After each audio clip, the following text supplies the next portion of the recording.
ونصر عبده وهزم الأحزاب وحده والصلاة والسلام على رسوله الكريم اما بعد.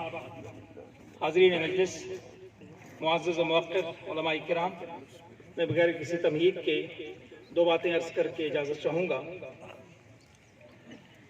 آج آزاد کشمیر کے اس ریاست میں رہنے والے علماء سے ایک بڑے عالم ربانی کی وفات ہوئی.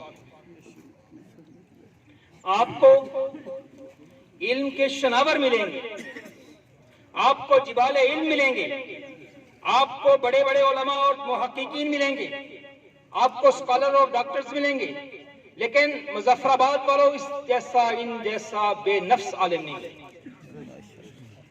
ان کے اندر للہیت تھی، ان کے اندر عمل تھا، ان کے اندر وہ چیزیں تھی جو خال خال تلاش کر کے انگلیوں کے اوپر علماء میں ملتی ہیں. ہر عالم کے اندر ایسی صلاحیتیں نہیں ہوتی. تو ایسے علماء کسی دھرتی کے لیے بہت بڑا اثاثہ اور سرمایہ ہوتے ہیں.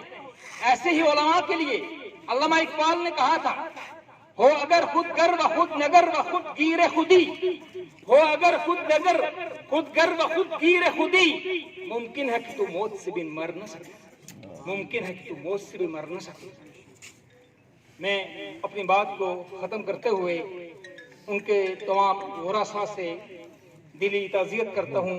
رب کریم ان کی اپنی رحمت سے، جو بشر کی ناطے غلطی ہوئی ہے، اپنی رحمت سے انہیں معاف فرمائے، انہیں اپنی جنتوں میں جگہ عطا فرمائے. وآخر دعوانا الحمدللہ رب العالمین.